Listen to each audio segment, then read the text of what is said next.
प्रणम्य शिरसा देवं गौरीपुत्रं विनायकं भक्तावासं स्मरे नित्यम् आयुः कामार्थसिद्धये। प्रथमं वक्रतुण्डं च एकदन्तं द्वितीयकं तृतीयं कृष्णपिङ्गाक्षं गजवक्त्रं चतुर्थकं लम्बोदरं पञ्चमं च षष्ठं विकटमेव च सप्तमं विघ्नराजं च धूम्रवर्णं तथाष्टमं नवमं भालचन्द्रं च दशमं तु विनायकम् एकादशं गणपतिं द्वादशं तु गजाननं।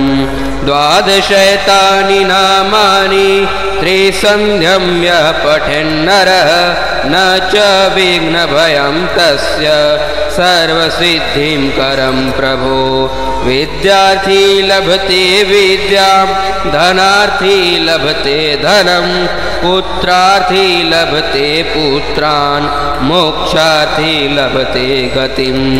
जपेद गणपति स्तोत्रं षण्भिर्मासे फलं लभेत् संवत्सरेण सिद्धिं च लभते नात्र संशयः।